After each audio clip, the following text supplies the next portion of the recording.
Good evening and welcome to the July 23rd, 2025 East Lansing Planning Commission meeting. Mr. Bartley, will you please take roll? Yes, I will.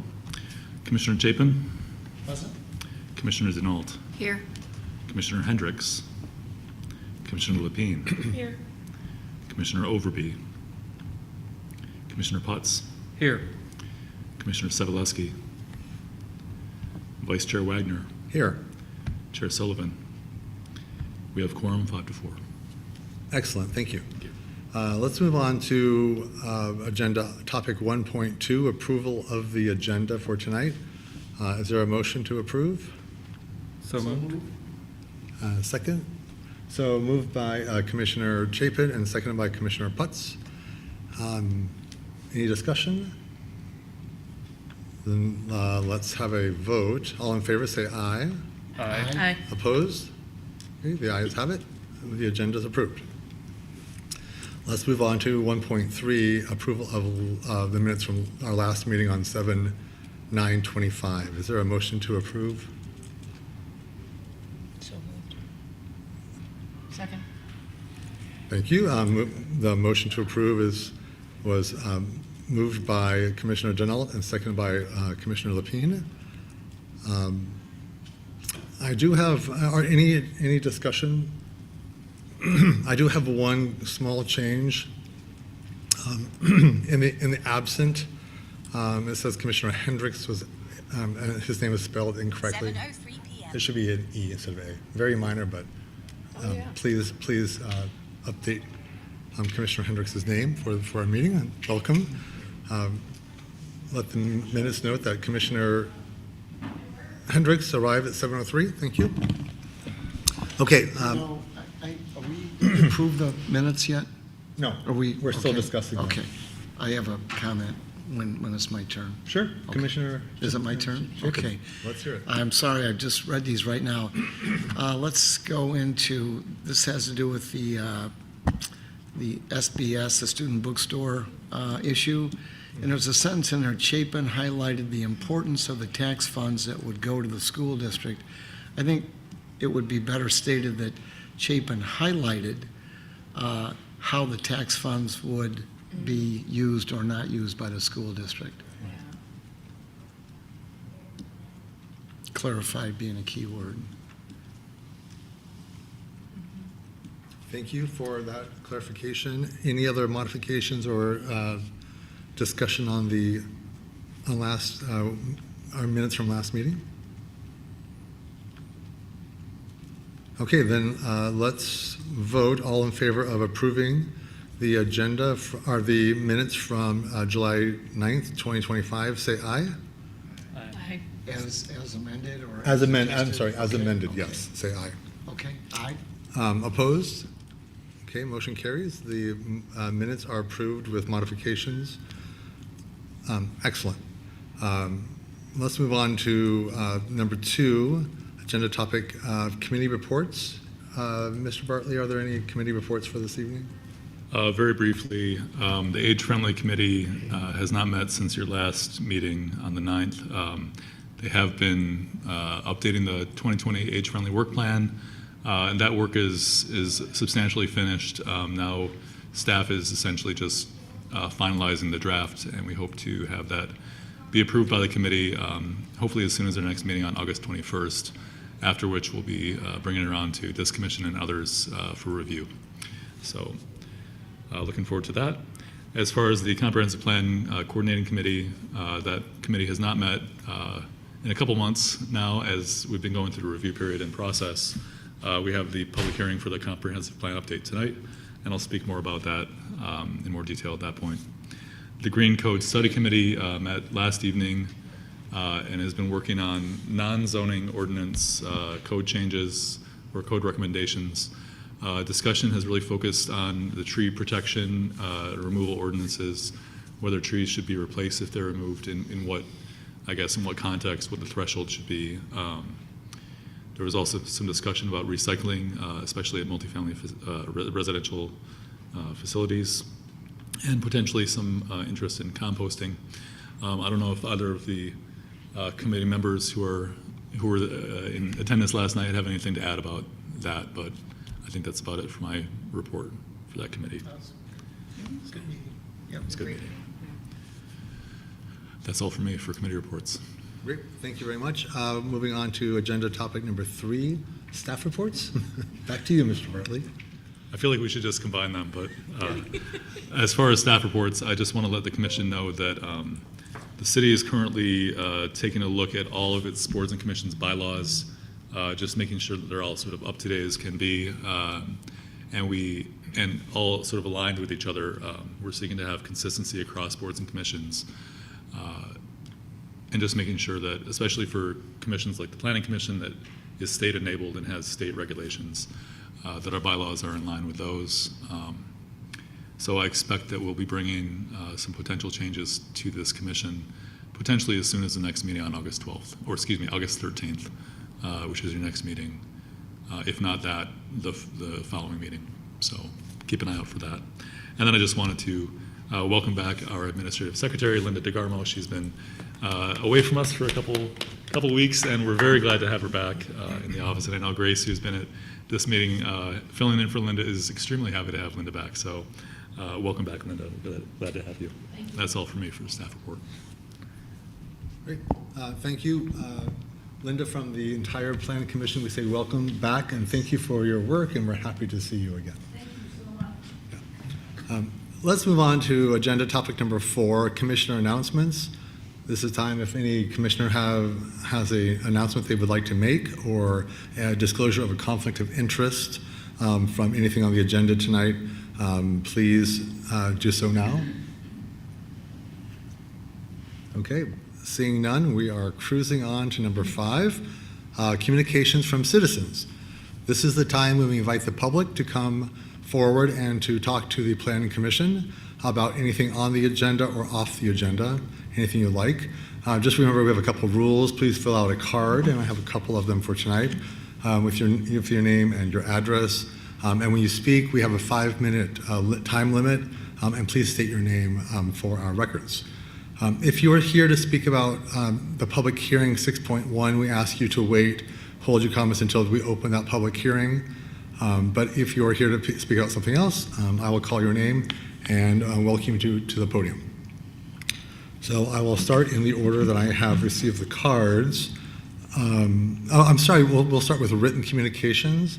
I didn't see any, although I know we had a late addition to our packet. Were there any written communications in there that we should? No, there are not. Okay, great. Then we will move on to 5.2, verbal from the audience. So Nicole Biber, would you like to come up and address the commission, please? Public hearing portion is for the comprehensive plan, right? Yes. So you want like to hold your comments to the company? Excellent. Okay. And Carrie, would you like to talk now, or do you want to wait till 7.1? That's whatever you guys feel is most appropriate. I can certainly wait for 7.1 and just start off then if you'd like. Okay. What do you think, Landon? Should we have her speak now, or should we wait? If you're inclined to have discussion tonight, and my sense is that you are, it would be totally appropriate to wait and have Ms. Freeman speak to the commission at that time. Okay. Then why don't we wait for your comments till 7.1? Okay. Do we have any audience members online in the queue? We do not. Okay. Then that ends the communications from citizens. We will hold all our comments until topic 6.1 and 7.1. Then let's go ahead and move on. I do have a so we are now moving to the public hearings portion of our agenda. We have a public hearing to receive comments on the draft 2024-25 comprehensive plan update. So do we get a staff update before when we start this, or? Great. So Mr. Martley, back to you. I'd like to provide a brief update. So as you know, the Planning Commission determined that it would be worth updating the city's comprehensive plan, which was last adopted in 2018, and did so in late 2023, asking staff to update that. We went through the process, starting with student engagement, and had many touch points with the community throughout the process over about the last year and a half. including monthly meetings, 3 times a month being an expert speaker, and then an age-friendly talkback, and then a community meeting starting in April and then going through October. And so focusing on the different focus areas, thematic focus areas that we identified in early community engagement, being social equity is the overarching lens through which the comprehensive plan is considered, and then focusing on housing, climate resilience, and public health. So since that time, the Planning Commission has certainly discussed this several times. We've had opportunities for public comment. The City Council reviewed this in April and authorized the distribution for a public comment review period, which then started in April and concluded in mid-June, which time received several comments and have incorporated those as we're able to into the draft plan. The City Council saw this again at their meeting last week, at which time there was also public comment time. I want to mention that at City Council's meeting last week, staff requested that they determine whether or not the state allows the City Council to essentially assert their right as a legislative body to be the final adopting body of the comprehensive plan update. Otherwise, if they don't assert that right, it's the Planning Commission's. And so I just want to let you know that the City Council affirmed your right as the Planning Commission to be the final decision-making authority to approve the comprehensive plan. So essentially tonight you have a public hearing, the sort of official public hearing for the comprehensive plan update, and then at future meetings, next one, any future meeting, you can choose whether or not you want to adopt or make amendments to the comprehensive plan.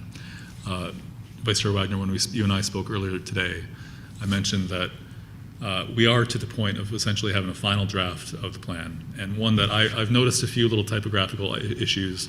We still have a couple addenda to add, and maybe some little sort of visual changes to make to the document, but we essentially see this document as finished. However, if the Planning Commission has any changes that you want to see made, and I guess there's a consensus tonight, I would ask if you have any changes that would be made by a motion. But we can still make those changes. Up until the Planning Commission approves the comprehensive plan, it's still a work in progress. Even after that, it can be changed. We would just have to take it back through a process that's somewhat lengthy to do so.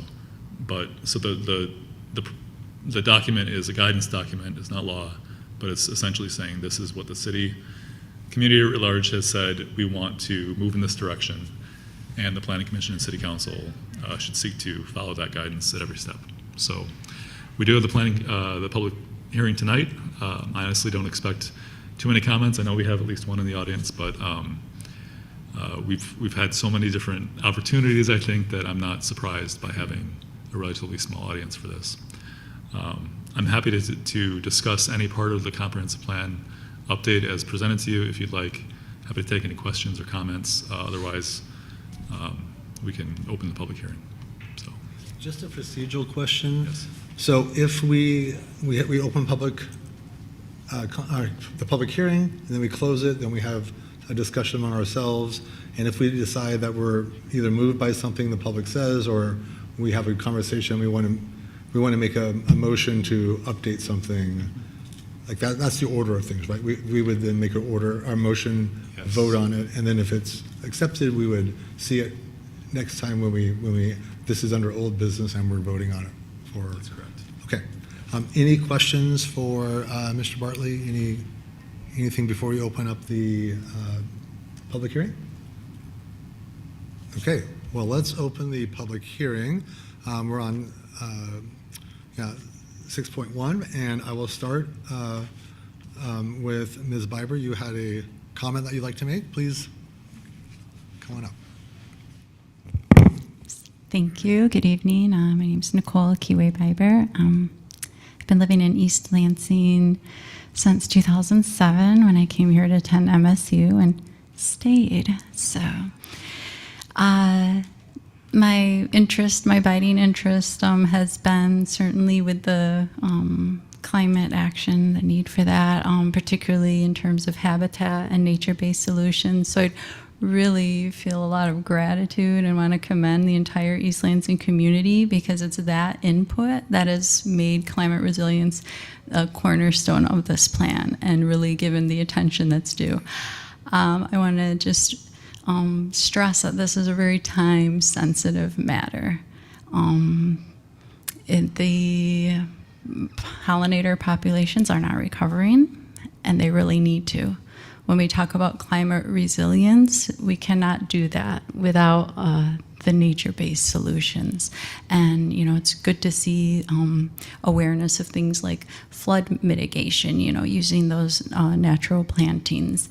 When we make plans, something I've noticed that sometimes frustrates me in terms of the time-sensitive nature of the need for climate action is sometimes the plans kind of end up looking like, we'll make more plans. And I just want to stress, there's already so much good work that's been done that we can take advantage of. So, you know, even just hearing you speak about composting and those kind of programs tonight, through Eagle, there's Catalyst Communities. Maybe some of you are aware of those programs. And there are so many resources and ways to go forward that have already been figured out.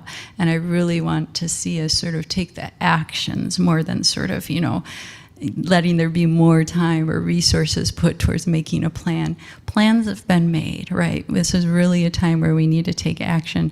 It'd be wonderful to see it begin as soon as possible, you know, so even thinking about something when the leaves are collected, being aware that that's really an opportunity for education to say, well, when we leave the leaves, that gives habitat and that allows for the natural cycles of these pollinator species to continue on. And that's something people can all do, you know, so just those opportunities for that kind of education. And also maybe we could even encourage, like maybe in those medians where the leaves are put anyways, ask like, would you like this front part of your property, you know, that is actually city property, that can become pollinator habitat. Things like that that are just really action oriented and sort of that easy lift that, again, I'll reiterate, a lot of people have already kind of figured out these steps that can be taken. So and just to give another shout out, because I go to a lot of the webinars for the Catalyst Communities program, there's a wealth of information, of resources they have, of experts, people that are just waiting, you know, for someone, for a community like ours to tap them on the shoulder and be like, please come and, like, you know, guide us through this. We're ready. We want to see this happen. And, you know, that makes, again, that a really easy lift. So, again, just really happy to see that that is such a central part of the plan and that that really touches on the other aspects as well. You know, when we think about where heat islands are, a lot of the time that's with populations that are maybe seen as transient or, you know, are underserved or not considered maybe sort of that, you know, tree-lined street kind of vision that folks might have as like who makes up a community. When we think about housing, well, when those things are built, you know, that's an opportunity to incorporate those kind of nature-based solutions and realizing like this is something that can look different and be a model. So I think that's what I wanted to say. And again, my great thanks to everyone who showed up for all of these input and really made this a central aspect of the comprehensive plan. And I really look forward to seeing these things implemented. So, congrats. Thank you. Great. Thank you very much for your comments. Are there any other public comments for agenda topic 6.1? Anyone? Okay, then I will officially close the public hearing for the comprehensive plan, the draft comprehensive plan for 2024-25, and open it up to a discussion if anyone has anything. I know we've talked about this 3 or 4 times, and I know that Landon and city staff have done an excellent job. I really appreciate everything you've done. We talked about that a couple weeks ago, how great input you guys have and how responsive you've been. I just want to say one more time, like, I love like the social equity part that's in here now and all the responsiveness you and your staff have done for the community. So that's great. And I like all the climate, the action items in here as well. And so I think there's There's been some great work, but I'd like to hear anyone else have questions, motions, anything else you'd like to talk about in the comprehensive plan?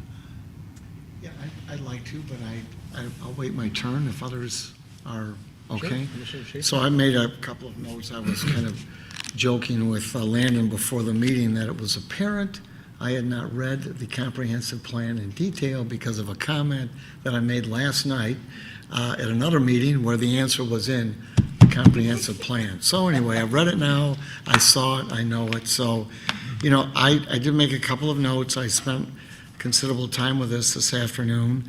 And I just wanted to start by saying it's just a really good product. I really like the way it interacts with the previous plan. We're calling it an addendum, but it's an addendum plus, plus, plus, a very powerful addendum. And I appreciate sort of respecting the past and moving forward off of that in a new context, 2025, which wasn't our context back in 2019, I think is when we, is it 2019 when the initial, yeah, 18, okay. So anyway, really good product. I know that fellow Commissioner Mr. Overby wanted to pass on his support for this as well, and compliment you and your team on a really nice job. There were a couple little things. I'm not sure how much detail we want tonight, but and I couldn't find. I was looking forward to the addendum that was on my, supposed to be on page 69, the community comments, the engagement. There wasn't, in what I had here, my page 69 had something completely different. I didn't see a summary of the community comments. Did I just misread that? And here he comes right now. I know. I just supported you, Chuck. I want you to know that. Thank you. But you can do it yourself. You'll do much better. Thank you. I'm deeply grateful. All right. So, so anyway, did I miss something there, or? I want to make sure I understand, Commissioner David, the comments that were received in the review period, you mean? Yeah, Okay. during, as you were collecting the various meetings that were in place. So, for example, where is that on my agenda? Yeah, those are not incorporated yet. Okay, For what it's okay, worth. so, yeah, here it says appendix, page 69, community engagement results, but those will be in the final Those are one of plan. the items that we intend to add. Okay, That okay. won't be changed from their original form. Okay, that sounds good. Just want to make sure that I didn't miss something. And we also intend to, it's essentially formatted as a standalone document, but the work that the students did for student on-campus engagement would also be added to this document as sort Yeah. of part of I it. think that'd be, powerful, and obviously you're going to do it because you wouldn't include it here. So anyway, I just wanted to ask a question about that. There was even before I started to read this, I thought to myself, really, Planning Commission members, maybe all commissions, should really spend time reading this and really incorporating that into their planning and their work to get ready to be a good commissioner. I noticed you made that very comment on page 72 about training. For the Planning Commission, at least, I would even branch it out broader than that to include other commissions as, really required reading, I would say. And I would throw this out there. We don't have to decide this, but I think really our current commission to have a retreat, since it's so important to our commission, I think it'd be healthy to be off camera, have sort of some freewheeling conversation about, especially the implementation, because it's a great plan, but I know full well, I think all of us do, the next steps are really important in terms of finding some traction in the future within our community. I think our speaker here just said, make sure you press on the gas pedal, although, probably gas isn't the best word, but anyway, she said accelerate and let's go ahead. So, but anyway, I think that's something I would throw out there. I do see some connection. I think we're going to talk about the SBS site. Some things popped as I was reading this that connected that, so I'll save some comments later for the SBS. I think it's, what is it, item 7 tonight, 7.1, but it does connect. I want to just take a moment. This is kind of important to me, and I want to just share something that I think there's a little history here that's personal for me, and I want to share it with you, and I think it's kind of interesting given some of the players here. So I had a lot of trouble reading pages 62 and 63 about social equity and housing and the history of redlining.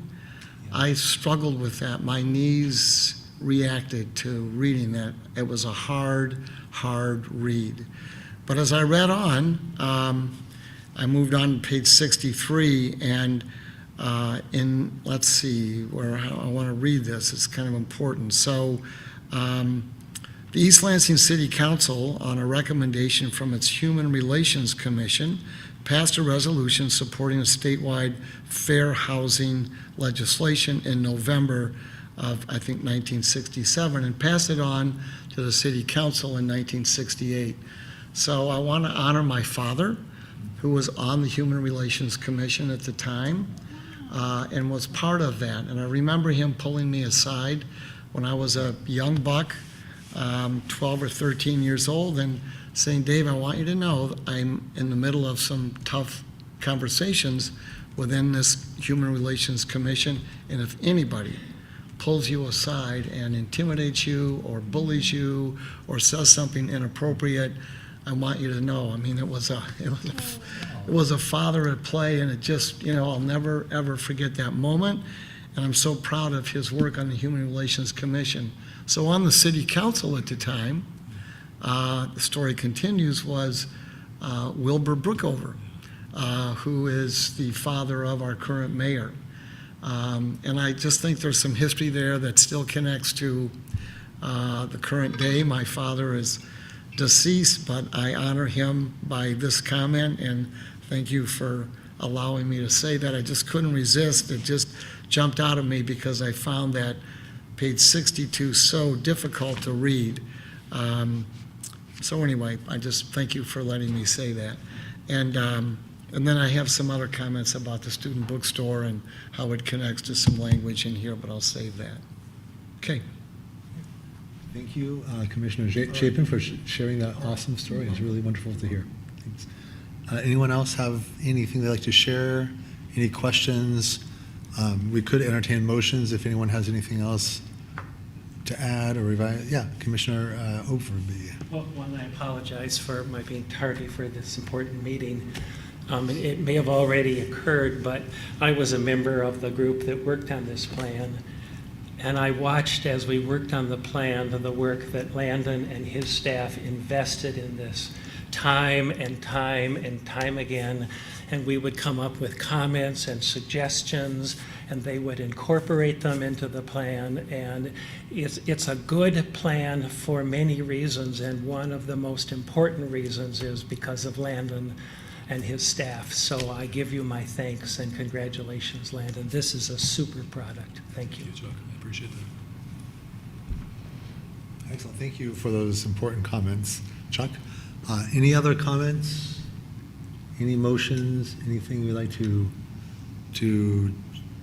modify? I know we've been through a lot of this, but I think that the final review. I was excited reading the final review draft. It was great, and I sort of felt like our commenter was like, let's go, let's do something. So that was really great. Yes. Yeah, I think to that end, I think I would just echo Commissioner Chapin's comments that I really do think that the next step for us, right, is to think about how Planning Commission is going to help implement the really good work that's part of this plan. And so I really look forward to, I was on the committee that helped put this together, and now I'm really excited to be part of enacting it. So just want to echo what you said, absolutely. Okay, any other comments? I appreciate those comments. I'm not quite sure what we can do right now with them, but I do think that there is a time for implementation, and we can talk about that. If it's off camera, or if we have a working group or something like that, certainly, especially when we have the momentum here of having this document almost complete. Okay, any other comments before we move on? Thanks again to everyone who's worked on this. It's fantastic. Okay, we'll move now to unfinished business, topic 7.1 of our agenda. This is the potential continued discussion of proposed ordinance 1553, an amendment to section 50-94 of the zoning ordinance that would introduce a fee in lieu option in association with a diverse housing requirement for certain developments in downtown East Lansing, and or allow transfer of per unit credits from projects outside of downtown, or expand the potential avenues to meet the diverse housing requirement in other ways. So, Landon, would you like to give a staff report really before we have Ms. Freeman come and talk? Okay. Absolutely. So I want to make clear, I guess, that in the description it says discussion of potential ordinance 1553. There is no ordinance language yet. Essentially, typically, if there is an ordinance proposed, it originates from City Council, who instructs staff to start preparing ordinance language that would do this, whatever that might be. And then staff creates that language, sends it to council. Council then introduces it and refers it, for the cases of zoning ordinance amendments, introduces and refers it to the Planning Commission to then go through the formal adoption process. So there's not currently an ordinance on the books right now. However, there's discussion of one. And Councilmember Meadows had introduced an ordinance that this group has seen in the last few months that would change the process for the diverse housing requirement by essentially restricting the transfer in certain circumstances. So this is also separate from that. But essentially that ordinance kind of opened the door for other consideration to the diverse housing requirement, which, just to, I guess, reiterate for the record, in section 50-94 for special uses, there's sort of a carve out for multifamily residential projects downtown, basically in the DDA district west of Collingwood Avenue, and so Collingwood Road. And so in that area, any multifamily residential project has to have at least 25% of its units be diverse housing, and that could be owner occupied, senior living, 55 plus, or affordable for low to moderate income, or some other case-by-case diverse housing that's proposed. But essentially, that would be how you'd meet that requirement. And then there is a transfer mechanism that allows a project that is exceeding that 25% of units to transfer the credits on a one per unit basis for their excess units, to transfer those to another project that for some reason can't meet that diverse housing requirement. So that's our current ordinance. The earlier ordinance that I mentioned would restrict that transfer of credits for properties that are receiving public funding from local public incentives. But at your last meeting on July 9th, there was some discussion that was essentially originated from staff, including the city manager, who wrote a letter, including, and also from members of the community, including Ms. Freeman, who's here tonight representing her client, and who discussed a potential project at SBS at your last meeting. I also want to make this very clear. This ordinance is completely separate from any potential project at SBS. But where there is a connection is that a potential project, as envisioned by the private party here, would need to employ some sort of a transfer, and the current diverse housing requirement and transfer mechanism may not meet the needs of our project as it stands right now. So they're requesting some changes to diverse housing ordinance, specifically in the letter that we received and the comments from last time, specifically proposing a fee in lieu program so that a developer could pay a certain amount of money per unit to say, okay, I can't meet the diverse housing requirement for some reason, I can't get a transfer for some reason, here's another option. So the city manager's letter essentially also said, please consider, whether or not a fee in lieu program would be appropriate. Please also consider, would it be worth to allow the transfer of diverse housing credits from areas outside of the core DDA area property values, land costs tend to be quite high, maybe the highest in the city in that area, which makes it more difficult to develop affordable housing, especially without public incentives. So by essentially allowing the transfer from other places, you might see more success in seeing affordable housing being constructed, or the other types of diverse housing. There was a discussion about whether or not explicitly allowing or requiring a housing choice voucher program housing units, sometimes known as Section 8, could meet those affordable housing requirements should that be made explicit. He had a discussion about should there be some sort of a ratio between owner-occupied units and affordable units, so that maybe if you have a certain number of one, you must have a certain number of the other. And then the discussion of the fee and lieu program. So since your last discussion, we've received some additional information from Ms. Freeman that was added to your packet. We had our planning and zoning intern, Sonia Koenig, do some, I thought, very good research.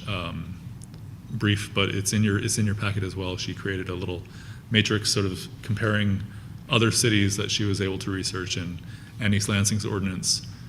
Basically, her findings were that there aren't too many analog ordinances out there to the diverse housing requirement, but the closest we get are inclusionary zoning ordinances, which tend to be, if you're going to build X, you must provide affordable housing to some extent. I guess spoken simply. So there is some additional research in your packet that would help inform the discussion. It's been received by staff somewhat recently. We sent it to you before this meeting, but probably not with enough time to really delve into it. So our hope was that you'd at least have it before you and in front of you to be able to consider when you're having your discussion. Ms. Freeman and her client are here again tonight to continue the discussion. I'm happy to answer questions or any comments that you might have. But that's essentially where we're at. So I should mention, the City Council is looking for your guidance, essentially. What do you see as a good ordinance, as some good changes? Just sort of without really getting into the nitty-gritty of an ordinance and the ordinance language, what does the Planning Commission think is appropriate here? Should the ordinance be changed? If so, how? Based on that guidance, we can then, as staff, prepare ordinance language to bring to the City Council for their decision as to whether or not to introduce it and send it back to you for a public hearing. I think that wraps it up. I'm trying to keep my comments brief. I have a tendency to keep going. So with that, I'll stop and ask if there are questions. I do have just a historical question, Landon, and this might, well, it probably is before your time. Has this specific issue or request come up from previous developers in the past for City Council or Planning Commission to consider? Because this seems rather intense in a short period of time. So I'm wondering if there's history that I am missing. I joined in August 2023, and before that I can't tell you. I haven't heard of that. I know there have been discussions about the ordinance. I can tell you that since my time as principal planner, starting that about 2 years ago, I have talked to maybe not more than 2 handfuls of developers, but still a significant number who have said, I have questions about this, I have concerns, this is affecting my pro forma, which it can be expected to, but this makes it more difficult how it's currently set up to construct housing in downtown East Lansing, which also may be a completely acceptable side effect of the ordinance, depending on your view. So I've certainly received inquiries and some, what I would call complaints about this requirement. Beyond that, I don't think that there's been much, I'm not aware of much discussion by council or other boards and commissions about the specific topic before the previous ordinance that was introduced by Commissioner or Councilmember Meadows. Okay. That context is helpful, and I would say that I think I was the commissioner that asked for some of this research from staff, and I very much appreciate this. I will be very transparent. I have not looked at this after it was sent. I got home from the office at 6:30, so I'm not necessarily comfortable taking any action as we get to it today, but this information is really helpful for me to consider moving forward. I think that there's a lot just sitting here glancing through it, I think there's a lot in the details that come out in some of the links versus what's included in some of the comments for some contextual information. So I really appreciate the intern or whoever put it together.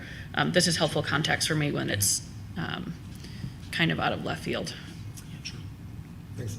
I agree with you, Lauren. I think that table is super helpful. It's like, oh, East Lansing is the only community that has only one, one thing here. So, but I haven't had a chance to digest all the links and like, what do we mean by density bonus, or what do we mean?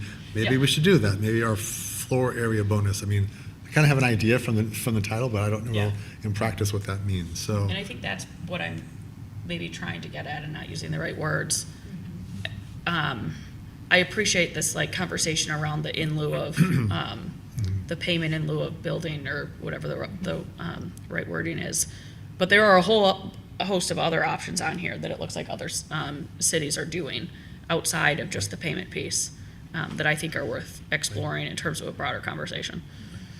well, I think I agree with you. I think tonight we can start to talk about some of these, and if we give Landon and staff some guidance and say, give us more information on in lieu of, or whatever, which one of these we would like, and so I think they just want some guidance to start thinking about some ordinance language, and we can, continue the conversation.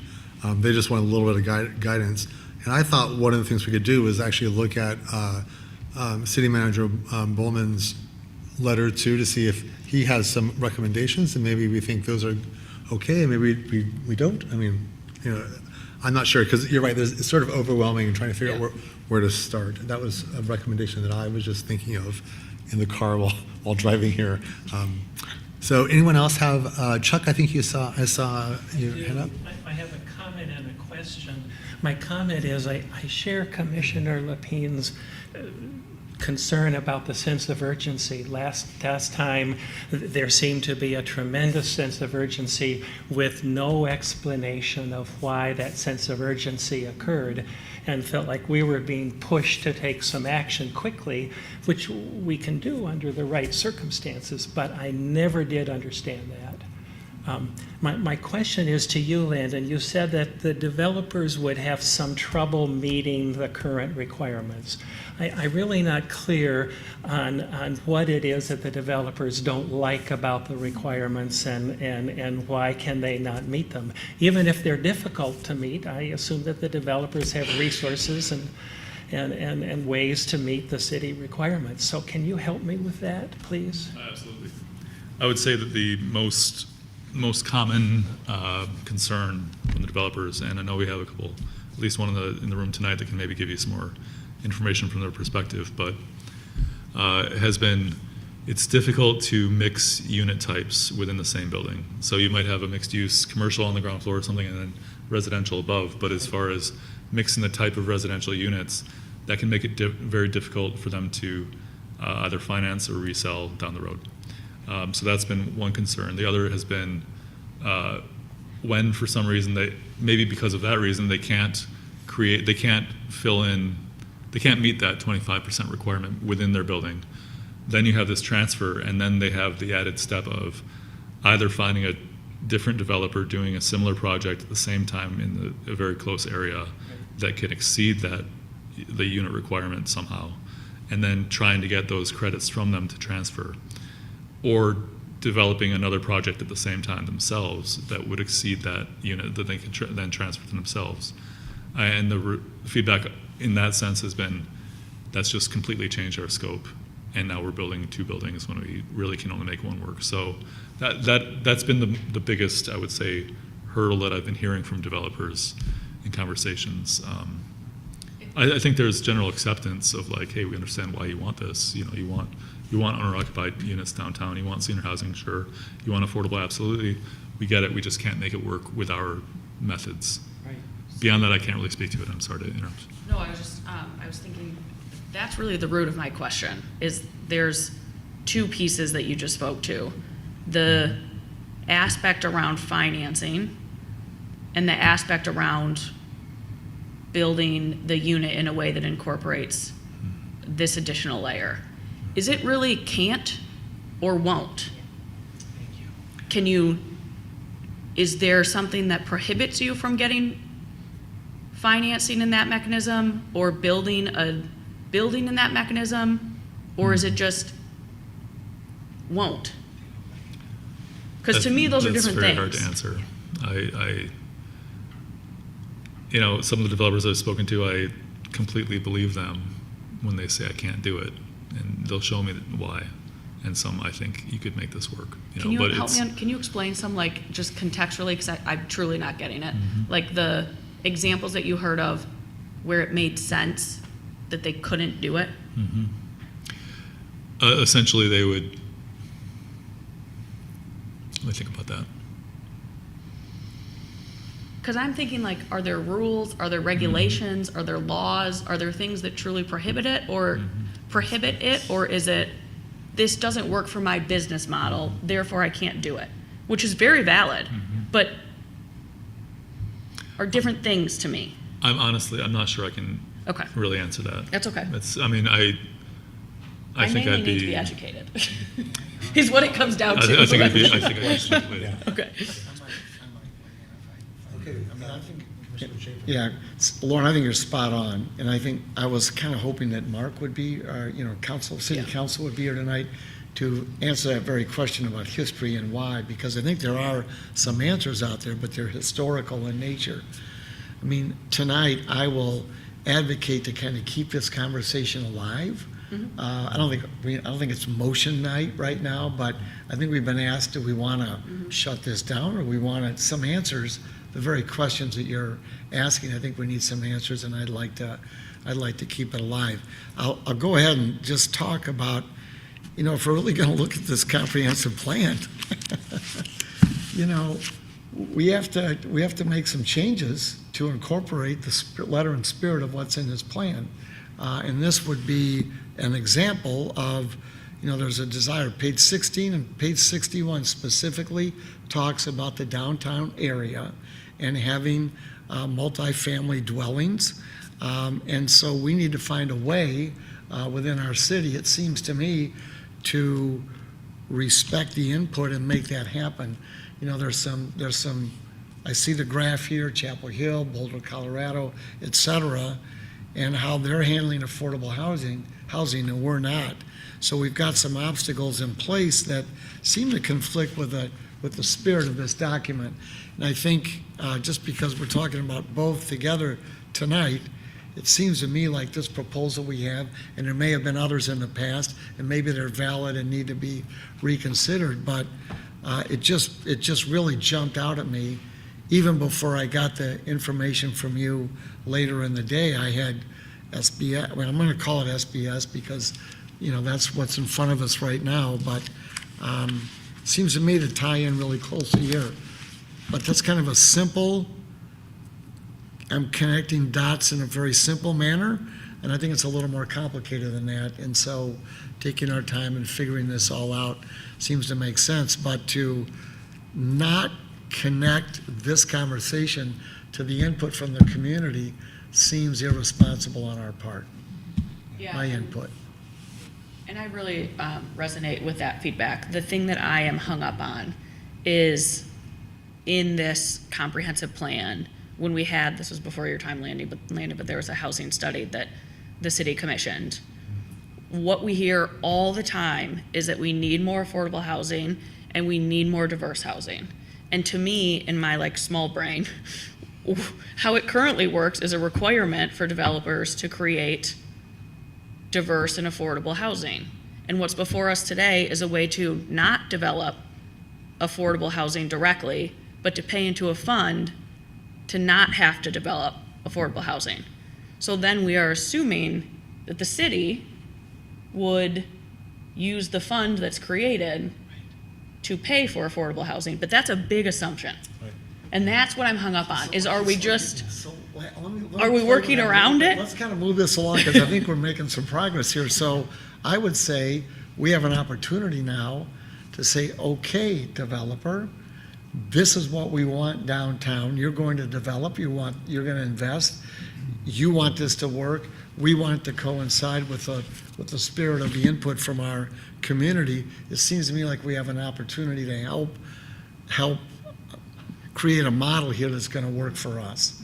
And I think the more we talk, the more we advance this, and that's why I just want to keep it alive, and I think that's all I'm thinking we need to do tonight, and my input, so. I think, I love this conversation. And as you were talking, I was thinking about, for an example, in lieu payment, right? I think this idea, you give the city some money and then they collect it, and when they get enough, they will build affordable housing. And it looks like Chapel Hill does this, Boulder, Pittsburgh, I mean, almost every city does this except Ann Arbor. So I would like to see like specific examples, right? Show me, well, on this it doesn't have Ann Arbor listed, but so I'd like to see an example of any of these cities that took that money and built something, and how long it took, how much they had to accrue, what were obstacles, that sort of thing. I mean, in theory, it sounds fine, but, like, I could just see a pot of money just sitting there for 20 years, Well, and and nothing that's happening, the piece right? that I was alluding to earlier. When you Right. click on some of these links and go to learn about it, no one's actually used the fund yet. Yeah. So they're paying Oh, into the okay. fund, Okay. but no one's used the fund. And I think part of my concern is not just, I would like to know more information about how the fund is managed, what it goes towards, who is doing the managing, right? Is it city? Is it a community group? But I think my other big concern is if we're allowing developers in the downtown core, right, in the DDA area, to not build affordable housing, but you can build affordable housing elsewhere. But that makes it really difficult for people who are living in that affordable housing, right, to maybe access jobs and restaurants and, right, stores and, right, places that would make their lives easier, right, transportation, bus routes. And so I really worry that by creating a sort of loophole for developers in the downtown core, that we're actually disadvantaging people who might take advantage of affordable housing that's built outside of that core. I hear what you're saying, but I also, if I'm devil's advocate, I see tons of places like between Collingwood and Birch, and Hagedorn, along Grand River, like you could build, and there's like there are a lot of places there that you could build a high rise, or you could build a 3 or 4 story thing. That'd be affordable housing. It'd be on a bus line. It'd be like 4 blocks from down. Like it's not like we're putting them out in I think my fear is like Yeah. northern tier, Right. right? Like Yeah. We don't pushing some affordable housing Yes. development Yeah, up, right.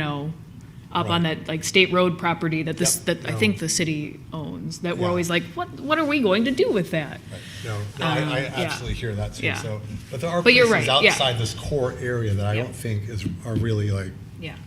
difficult in terms of transportation. Or right, like Trowbridge, Harrison corridor. Yeah, sure. There's some places. Anyone else like to jump in here? Yeah, Ryan for. Yeah, so I want to echo a lot what everybody else is saying, because it's right on the money, I think. Another thing I might add is, are there ways that we can incentivize the things we want? Can we reward the behavior we want instead of punishing the behavior we don't want? Flip it on its head a little bit, because the city definitely needs to have enforcement power on things, and that's what the fee in lieu of is meant to give us. But are there ideas or other structures we can take where we can say, hey, if you do meet, maybe you hit 20% diverse housing, here's some incentive. If you hit 25, here's an even bigger incentive, so that we're not discouraging developers who can't make it, but we are saying, hey, if you can, there's a lot more in it for you. And I think that goes to Commissioner Lepine's point that, I really appreciated the spreadsheet that Sonia put together, because a big section of that is developer incentives, right? And I'm really interested in trying to better understand what are the other incentives that we could be offering to developers, again, like you're saying, like Commissioner Putz is saying, that rewarding the behaviors that we want rather than penalizing the behaviors that we don't want. Excellent. Thank you for that. Commissioner Overby. Well, to me, the reality is if we can create a circumstance where the developers can make money, then they're going to do it. The reason they don't want to do the current requirement is because it has a cost that they don't want to incur. I mean, I believe it's as simple as that. I don't know if that's a cost that's fatal to the development, or they just don't want to incur that cost. I don't know that. But the degree to which we can make this easy for the developers, it's going to work. I'd also like to try and control this fund in some way. If it's just out there, the city could use it like right now during their budget crisis. And I mean, they hauled money out of Parks and Recreation. So what's to keep the city from using that unless it's earmarked in some way?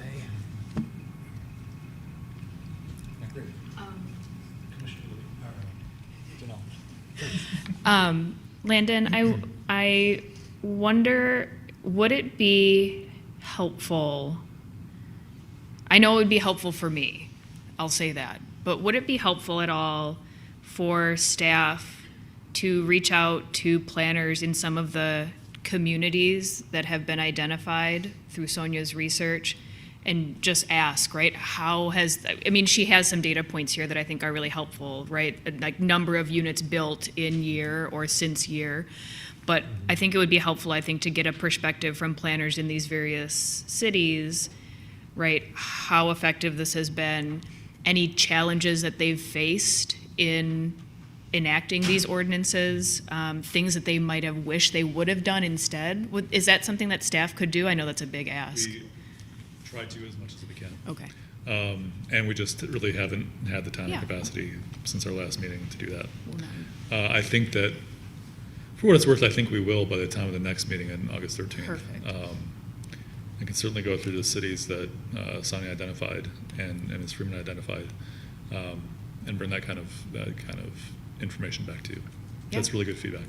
All That'd of be this great. is for what it's worth. I think This it is would exactly be what we great need. to talk to someone in Boulder, Colorado, because they've built 3,117 affordable units since 1992, and we've had 91, right? So something is not, maybe the size of the city might be a lot the of other time things. scale is different though, Well, yeah, also, yeah, right? yeah. Like, But it's, But yeah. we could learn something, I think, from them.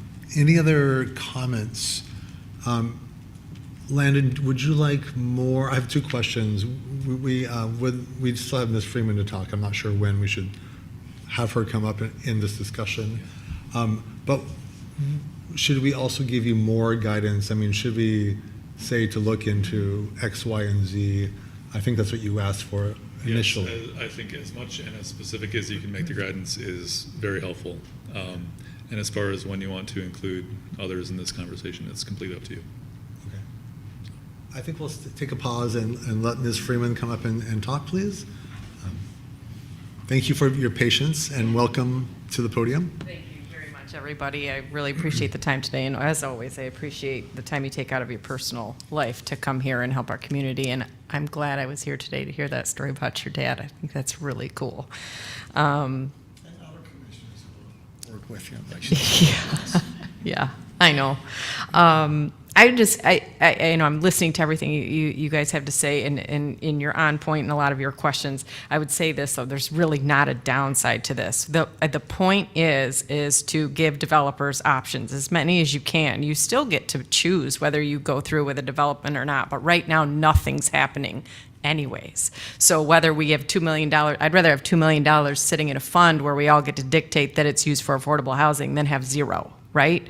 And that's really what's going on right now. And so what we're asking for is, like you see with the research, there's so many different options that we can give developers. This is just one. And I made it really simple. I was like, what would make it so this amazing development could happen? And it was even just this one option. If we could even do that now, and you can keep adding to it, and we can keep looking into this stuff and figuring out how do we continue this momentum to create affordable housing. And so I would just hope that you guys could understand too that from a development perspective, there's timelines on these projects, and this SBS project is really something that we need to know is viable probably around by September, Labor Day weekend. And I know that's coming up fast, but that's part of why things are coming quickly to you, because these are issues that, even though they haven't been brought to Planning Commission or Council, they've been discussed by developers with numerous people in the city, council members, other people, like Landon said, he's heard it before. It's an issue. This is just an ongoing issue, and finally we're trying to get it in front of you guys. And so it's not like it just came, we pulled it out of a hat yesterday. It's been something that's been in the being thought about for a very long time. I will say too, the ordinance, the red line revisions that I provided you, I thought I did, but I wanted to make sure that I took that from Columbus, Ohio. And to me, that was just one real simple way to add to our ordinance now to be able to make a really cool development move forward and go quickly. So I would just say to all of you, I completely applaud the idea of thinking about all the ways that we can help our community grow and benefit from the people who want to come in and invest. I would say that if you could consider that maybe making some short-term action, at least in increments, to allow certain things to occur now, that would be really wonderful and really helpful, and start moving this agenda forward that we have, which is to implement the comprehensive plan and that kind of thing. I mean, the density is going to create affordability or affordable housing. So I also gave you some stuff with lots of links, and I'll just say the one under Ann Arbor is really interesting. They actually did a study, and they're a lot like us with the way our housing is working and the pricing and all of that stuff. And so they had a recent study this year that they gave their recommendations, and I'll say to you, and I put this in there, but they said doing nothing is not an option when cities decline to reform overly restrictive zoning codes, or when they add new restrictions, supply declines and housing becomes even less affordable. That's what the city of Ann Arbor was just told in June. Okay, we need less restrictions on this stuff. Increasing housing supply helps. Increasing density is one way to increase supply. When more housing options are available, rents and housing prices stabilize. Even when new units are built at higher prices, they eventually age into affordability over time. So what we're doing maybe isn't like just flipping the coin and all of a sudden we have, 50 affordable units downtown, but we're starting to take those steps now to move ourselves in that direction. It's not going to be overnight. And that is another thing actually that's not specifically pulled out of here, but is in that Ann Arbor study where they said this stuff takes time. So I know we want to research it and make sure we do the best we can, but again, I would encourage you to maybe consider doing small things at a time. Sure, and looking at that moving forward. In any event, I was just going to say that the citizens in our the focus update, they want greater density downtown. This would do that. They also want more green space. They want to protect our green space, just like that one woman was talking about. This will help protect our green space. This will help protect our parks. It will bring the money in. And I'm just asking you all if you could move this forward today to council, even with just show them what we have. And say, what do you think of this? It's going to come back to you anyway, so you'll have plenty of time to review everything and to take a look at it again, add to it, change it, all of that stuff. But the timeline for us really needs to move as quickly as possible, and I implore you to help us with that. So, and I'm here for questions. And Mr. Balline's here as well. He's a great person to talk to about those development questions that you have, and also that you have, Commissioner, about why the developers can't do this. And also the Ann Arbor information that we provided you has a lot of information about the challenges developers have with getting private funding for these mixed use type of projects. Great. Thank you very much for your comments. Thank you. So, And just for the record, we don't need to have a limit for time if you don't want to. oh, okay. For discussion. Well, how about this? We'll put a limit on her time now, but we will reserve the right to bring you back up for questions and use both of you for a Q&A session if we need it. Awesome. Thank you. Okay. So I suggest that we can do whatever you all want, but I would suggest looking at City Manager Bowman's request, because he did have a couple of areas that he thought would be good places to start.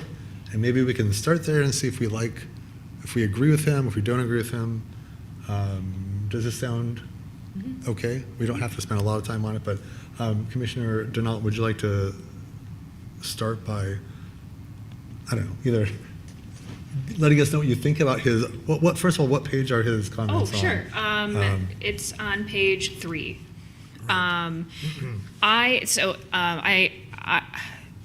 of the things that I find really interesting about his letter is, right, he doesn't talk about amending the ordinance and to create a fee in lieu fund until item 4.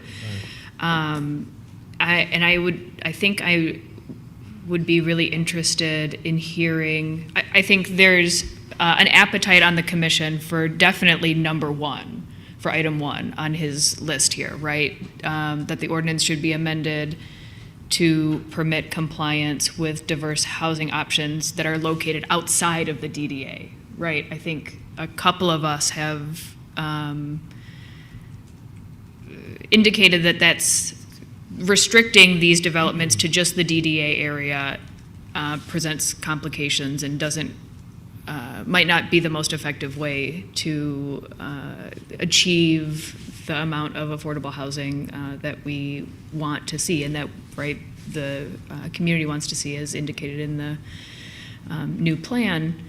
But I'm also really interested in item number 3, and I don't know, I'm not a housing person, but so I frankly will say I don't know anything about this. I think our chair mentioned that he was really interested in item 3 as well, the housing choice voucher program. But again, I'm not sure what that is. Landon, would you be able to fill us in on like a brief 101 of what that might look like? Sure. Very briefly, I guess the housing choice voucher program is federally underwritten. It's essentially a housing subsidy paid to the landlord on behalf of the participating family or tenant. Typically, it's meant for lower income, I want to say 50% of area median income. And there are certain... ChatGPT says, just to check yourself. I'm sorry? That is what ChatGPT says, 50%. Perfect. There you Perfect. I should be looking this up on ChatGPT. Essentially, though, it's a housing subsidy for very low income people that's paid to the landlord instead of directly to the tenant. That helps defray the cost of housing. Okay, thank you. And whatever ChatGPT said. Pretty incredible, I'm not gonna lie. Breaks it all out. And so I think, and like we've been saying, I think I'd be really interested in seeing an ordinance that is more inclusive of options than restrictive to this one, right, fee in lieu language that's been offered to us. And so I personally don't feel confident to move anything forward to City Council because I don't feel like we have anything to move with confidence, right? I think we want to see something. I think it's not a no to fee in lieu, but we want something more. We would like to see More options. Yeah, exactly. What more options look like in ordinance language. I know that just made the request to staff more complicated, but I guess I'd look for specifics as far as what language to, or what you want the language to end up allowing. We'll develop ordinance language, no problem, as long as we know what we're developing for. And so I think I understand that you're saying fee in lieu could be one option. There are other options outlined in City Manager Bellman's letter that might be good, but you want to see more others. I think especially I would like to see ordinance language to amend, so item 1 on his list, to amend to permit compliance with housing options outside of the DDA.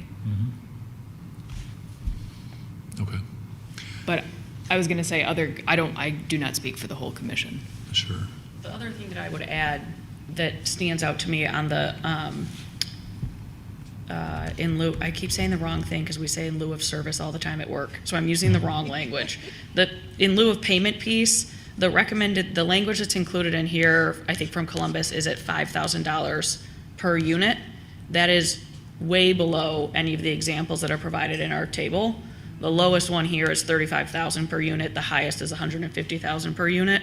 So it would be helpful to have staff put some recommendations together on what would make sense, because that seems, I mean, if you think 5,000, then fine at your recommendation, but at the same time, it doesn't match with what other cities are doing.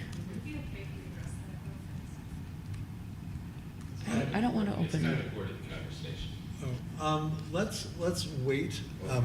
Let us get a couple of ideas out here, and then for clarification, we can come back a little bit. Sure. Lauren, any other ideas? Anything else from City Manager Bowman's letter that you were interested in?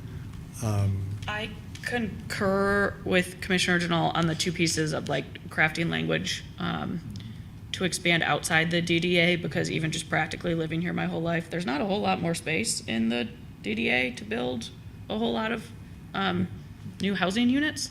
I actually think people would probably appreciate if it wasn't packed into one, like 3 blocks. So I think that makes a lot of sense. I know very little, clearly just enough to be dangerous, about the piece that Councilmember Watson recommended around housing choice vouchers. So I think it makes sense to see some language built out around that. I do know that's heavily dependent on federal funding. And so I wouldn't want to box the city into anything, given how incredibly dependent it is on HUD money. So I guess I concur with all those pieces, and I don't really quite understand what's in number 2 and would need someone to describe it to me, I don't either. if I'm honest. I don't get the ratio. Lana, can you just explain what the You know, ratio? as I was writing my summary of it today, I realized I don't think I could quite understand this either. So, which I don't think is a reflection of Mr. Bellman as much as me, but I'd like to get more information about that and report it back. I think you just summarized the problem for me right there. I mean, that's the problem I'm having, kind of understanding what we're really doing here. And so I'm almost thinking that I'm in the back of my mind, I'm thinking I'll make a motion so we at least have something to move forward, and it'll be very generic and very simple. I'm not making it, I'm just sort of throwing it out for discussion with our commission, and a motion would be something. Thomas, are you? No, I was just going to explain, I think, number 2. So essentially, I think what this is saying is that, say for instance, if you have 100 units that you're trying to develop, sometimes in certain cities, they require you to have a certain percentage of those units to be affordable, and they depend on the AMI. And those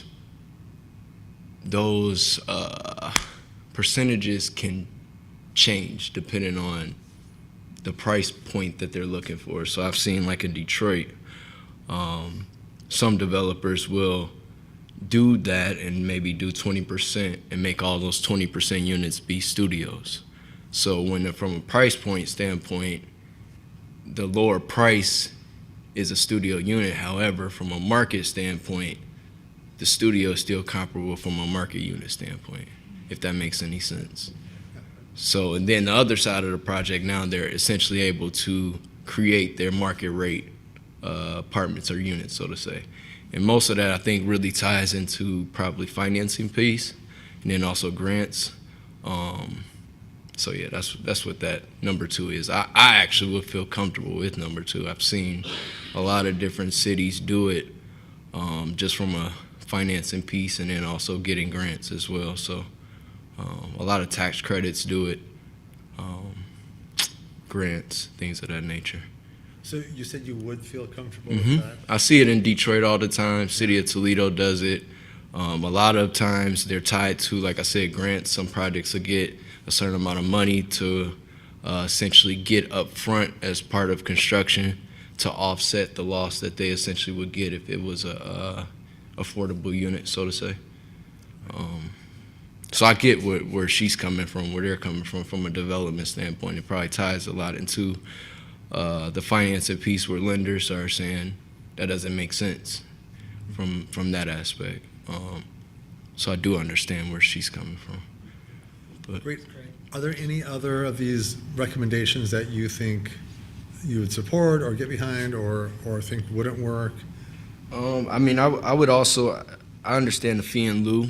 The only thing that I would say with that is just understanding where we would develop that money at. But I don't know if I would do number 3, just because there's a certain level of potential renters you can get in the area with affordable housing where you're going so far low. I don't know if we want that type of demographic here in downtown East Lansing, from my preference.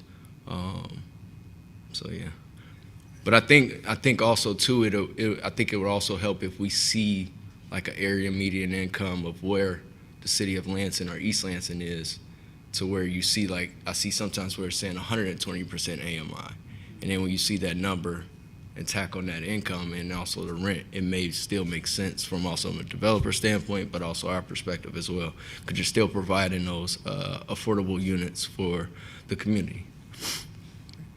So, Excellent. Thanks for your input there. Anyone else?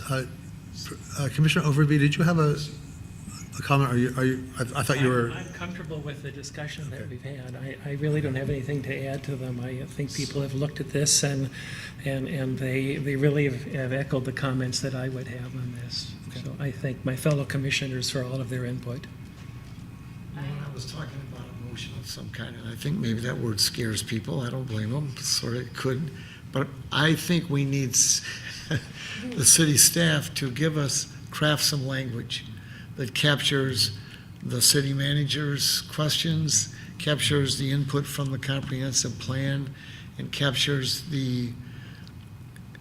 I would like to see us find a way to move forward and not get trapped in our language from the past.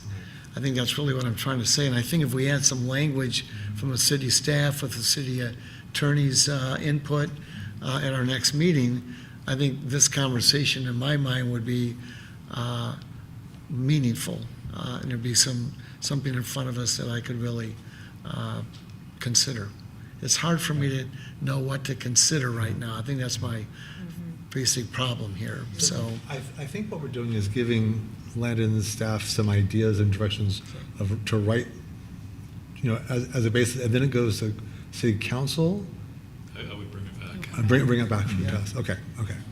Unless there was some sort of motion to say, create language and bring it to council, but I'm not hearing that. Right. No. Okay. Looking at our matrix, is there anything else? I mean, part of my problem is like density bonus sounds kind of interesting, but I don't know what it really means. That was going to be my last Yeah. request, and I'm going to stop talking. My last request for staff was to maybe give us a sentence or two at the next meeting about what all of those developer incentives and alternatives allowed, what those mean, because as we've learned, I can put them in ChatGPT, but that's probably not the best public policy making, and I should hear it from the planning and zoning administrator. And I do laugh.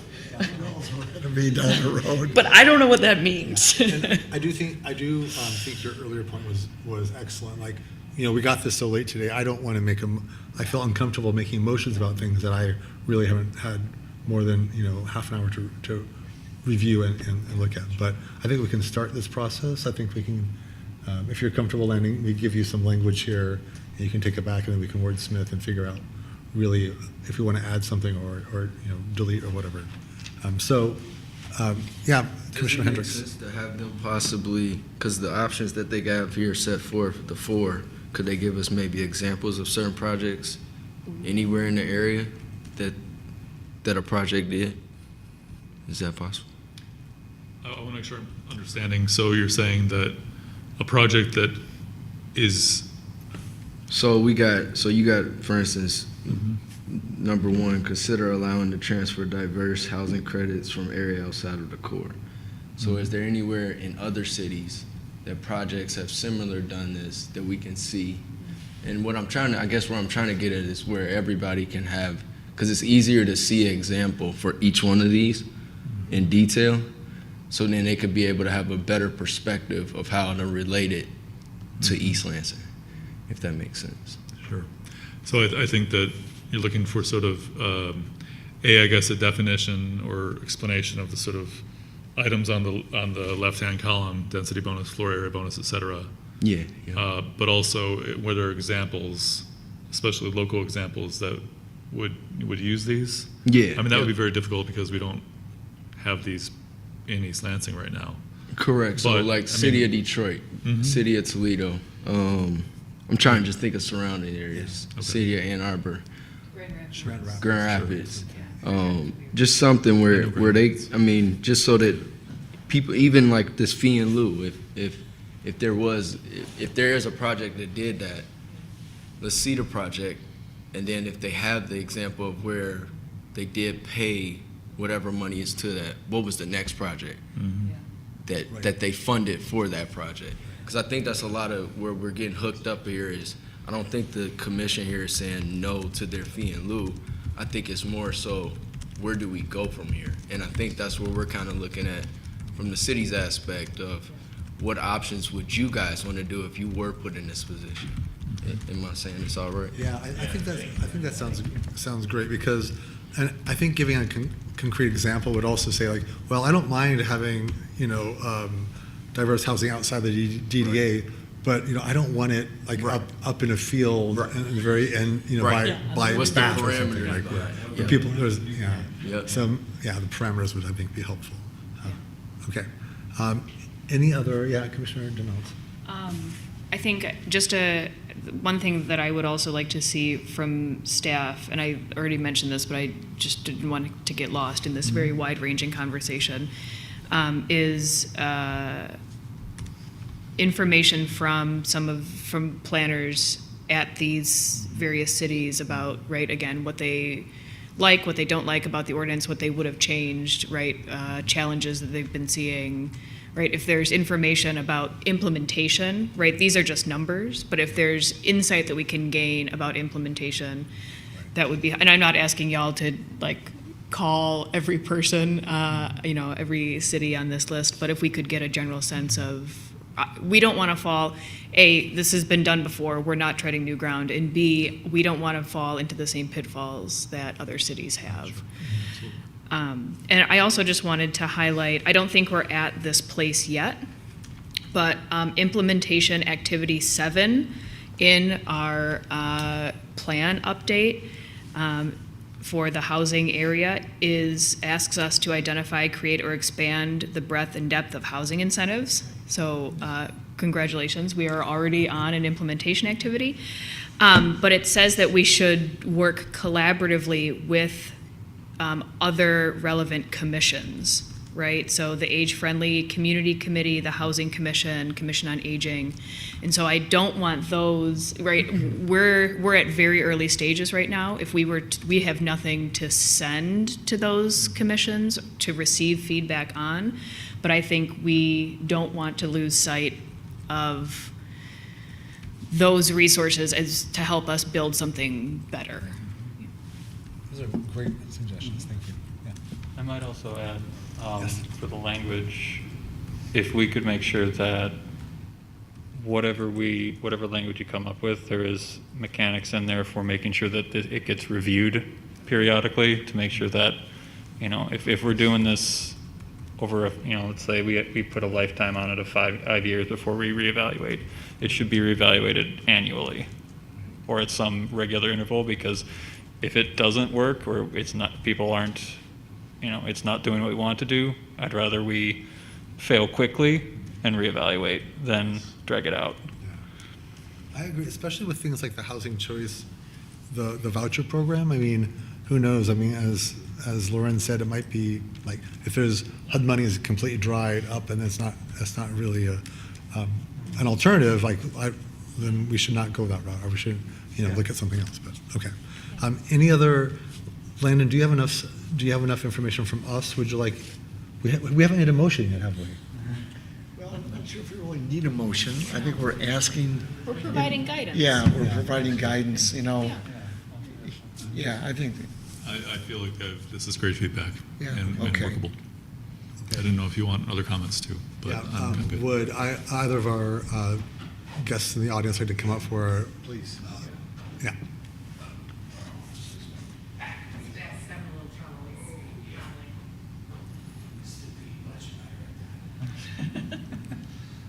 How you guys doing tonight?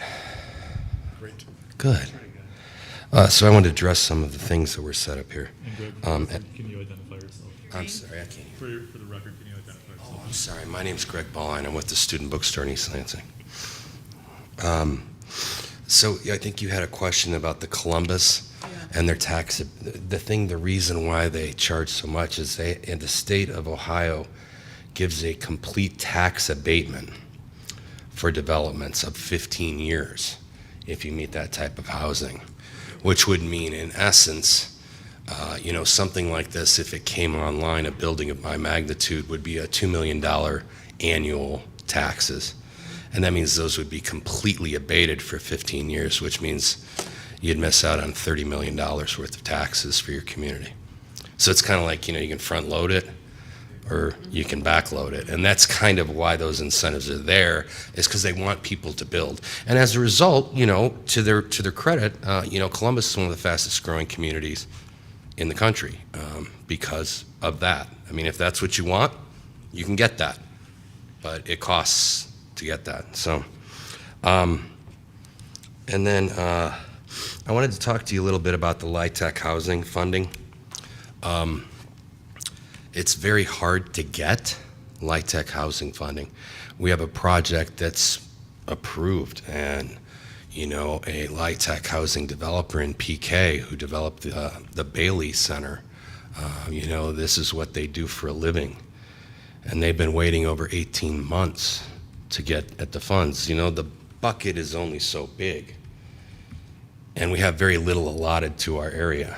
So it's incredibly hard to get those funds. So even if a developer were to procure property, which is next to impossible, and the guidelines currently within the boundaries that are prescribed, the idea of them being able to get funding to actually go forward with the project, I'd be very skeptical about that.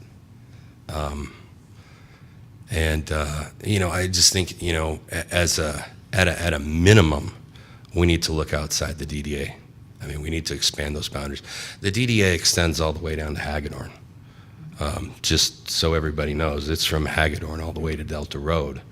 But in the core part of the DDA between Collingwood and Delta, it has to be built in there. If it were expanded down there, maybe there are properties down there that, could meet the requirements of it, not too far from the downtown, still on Grand River, still on bus lines. It's kind of, and maybe it's more appropriate for us to at least expand those boundaries at a minimum. I think that we can all kind of agree on that. But, and I'd also like to talk about the only property right now currently that's really even available for sale is the 500 block of Albert. And we had Chris Young come in and propose doing workforce housing on the site, if you guys recall. And but unfortunately, he was taking away all the parking from the local businesses and not providing enough parking to replace it. And with him having to build a podium to raise the building, it made the project financially unfeasible. It was borderline to begin with. And this is probably the guy, Chris Young, I want to say they're the number 5 or 6 of low to moderate income developer in the country. That's what they do. They do LIHTC housing for a living. It's incredibly hard, is what I'm saying. It's got a $4 million price tag. I want to say that the Evergreen properties that the DDA is selling got a $4.4 million price tag on it. You can't. The cost of ownership in those areas, it's just too great to build housing. You can't hide it in one spot or anything else. It's just too much. And that's really what it is. It's just the initial cost of getting in on the project. It's not that people don't want to do it. I'd love to find a way. I've been trying for 2 years to find a way to satisfy the requirement, and I can't. As far as the density bonus, somebody mentioned density bonus. One of the problems we have here in East Lansing, and it's something that's, I was also on the master plan update committee. And one of the things that somebody mentioned was density bonus. One of the things we have here that's incredibly restrictive is we limit people to 3-bedroom apartments, which is just the opposite of what all the other communities are doing. You know, they're going to 4, 5, and 6-bedroom. They're building 6-bedroom units down in Ann Arbor right now. Ann Arbor's got, I was down there, unfortunately, with my mother-in-law, but I've been down there a lot in the month of June and July, and they've got 5 or 6 cranes building, you know. Whereas our city council's got 2 gas stations and a drive-through. Those are our developments we're looking at. You know, what's that? Come on, we can do better than that, can't we?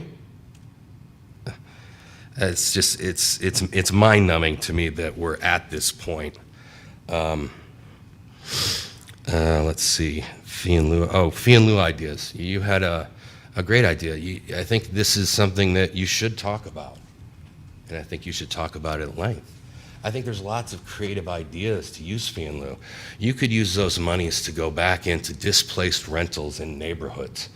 Buy them back for far more because of the value of them having rental licenses, far more than they're worth. Rehab them, spend all that money, and sell them for far less than you paid.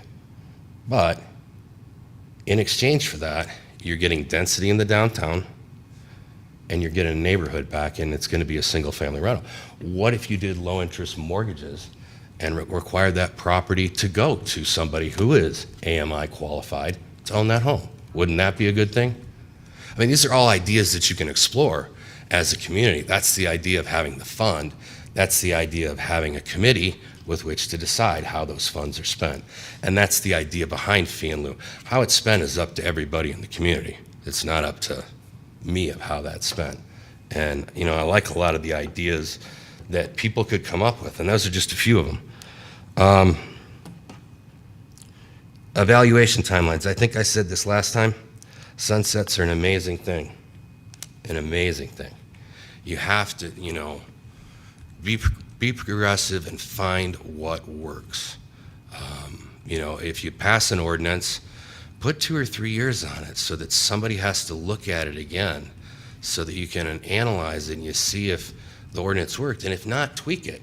Maybe you get too much of one type of housing and say, whoa, we need to stop that. So you adjust it the other way. Maybe you don't get anything of what you want and realize you need to increase the incentives in order to get what you want.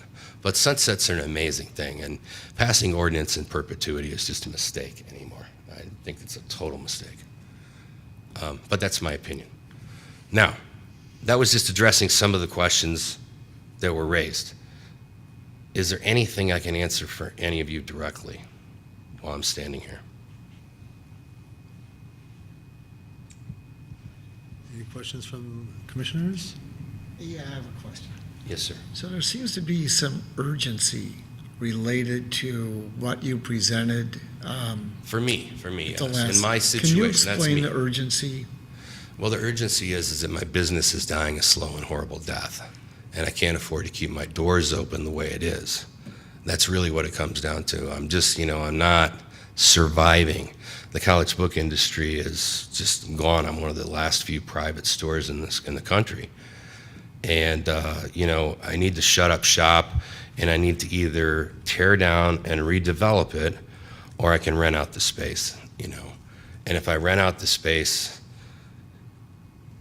it means there's not going to be any development, right? And I think that the master plan speaks to wanting to have this type of density in the downtown. Why don't we?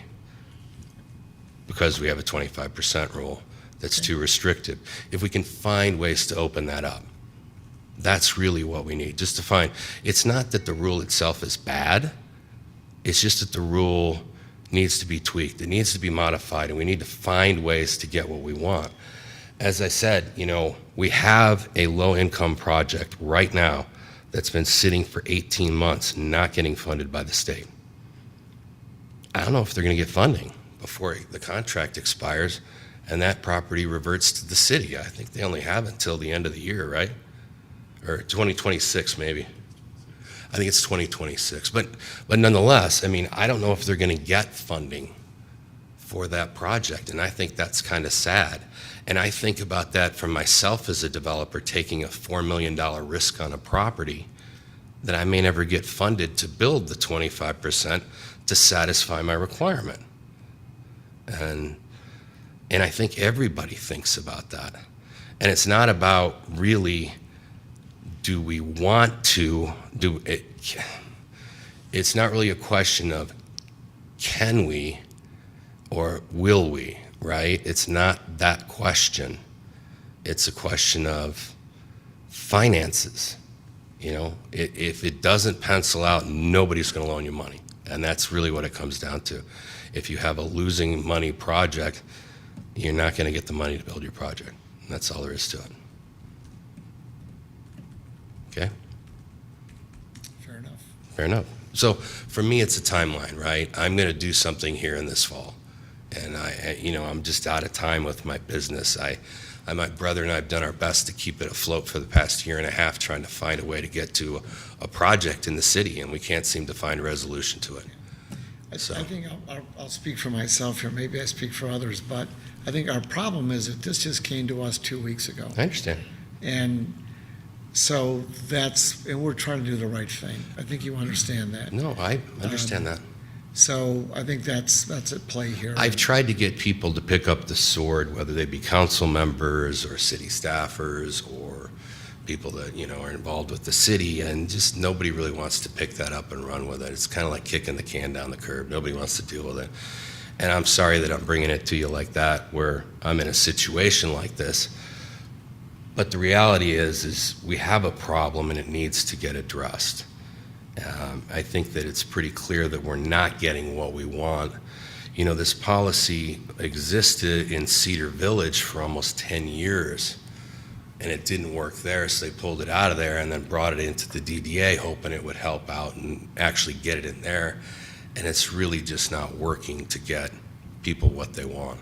And I think we all do want it. To be honest with you, I'd much rather satisfy the 25% rule by building that type of housing than I would do a fee in lieu. That's the truth of the matter, okay? But I can't, and I've tried, so I don't know what to do. What was the end of that? Then you would what, Greg? You'd rather do If I could satisfy the 25% rule by building some type of housing that would satisfy it, I would. But there's no property in the DDA core that allows me to do so. So what do I do? Okay. Right? I'm stuck. Great. Thank you very much for your comments. you. We appreciate it. Any other discussion? Anything? Landon, do you have enough to go on? Would you like us? Yeah, I think I can summarize sort of my notes about what I'm hearing from the commission. That essentially I have a bunch of points here saying, can staff create ordinance language for the 8/13 meeting? Can staff recommend areas from which credits could be transferred? Can staff recommend an amount per unit for fee in lieu? Can staff build out language around the housing choice voucher idea? Can we provide feedback from planners in implementing cities? Can we define the terms that are shown in the matrix, such as density bonus?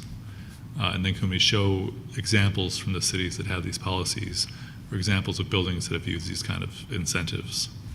Does that capture what the commission is looking for? Did I miss anything? Yes. Okay, Thank you. perfect. Let me ask one final question. When this comes to us in 2 weeks, is this going to come to us as information, probably? Is it going to come to us in the form of a sample motion? I would suggest that it would be information, continued discussion. It's sort of a little, according to our typical process, it's a little premature to sort of have ordinance language that's been worked through before it goes to council for introduction. That said, you have specific reasons why you're requesting that language. I think that it's specific feedback to get sent to council that I think would be just fine. Okay.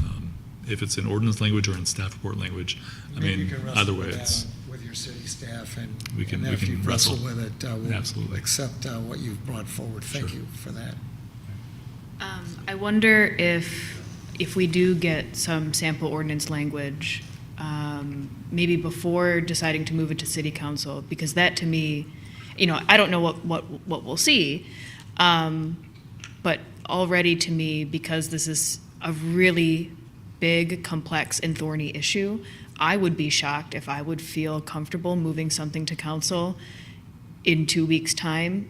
I actually feel like that would be a great opportunity to pass along sample ordinance language to Housing Commission, right, Age-Friendly Commission, right, like share this with other commissions. I'm really not advocating, I'm just Yeah. sort of clarifying, really. Yeah. So, fair Okay. enough, yeah, Yeah. good. Yep. Mr. Chair, if I may, I hear what you're saying, Commissioner Donald, as far as like having other commissions vet them. I think that there would be time, given the process to change the ordinance, that even if you were to send as informational item to other commissions, at the same time, I guess, that you're sending a recommendation or language or both to council, that could be just fine. You can keep the process moving and still give the other commissions and boards opportunities to Perfect. give feedback, which would then come back to you in time for your own public hearing discussion. Perfect. Thank you, Landon. Sure. Any other comments? Yes. Something I just thought about for a project that I did in Toledo. Maybe look at a program called NSP funds. It's kind of like a program that what we're talking about right now, where they set up they get it from the city, the federal government funds, and they kind of disperse that if that's with affordable housing, improving infrastructure. It's a lot of different things that they use. And I know a certain project that I used to work with a developer on, they use it was NSP2 loans grant that they received, where they had a requirement that they had to do like 20% or something for affordable housing, and then they ended up getting some money up front. So it may be something to look into, to kind of starting place to look at. Sure. That might work well with in In lieu lieu, of. yep, yeah, that's what I was so, thinking about yeah. in terms of what they were talking Right. about. Okay. Great. Thank you. Any other comments? Okay, then I suggest we move on to new business. Do we have any new business? No. We'll move on to agenda topic 9, commissioner concerns. Any concerns? I want to thank you all for your great discussion tonight about all these topics. I think we had a good start here, a good open dialogue, and I appreciate that. And with that, we'll move on to number 10. Is there a motion to adjourn? Second. Motion to adjourn moved by Commissioner Overby, seconded by Commissioner Denault. All in favor say aye. Aye. Opposed? We are adjourned. 8:44. Thank you all.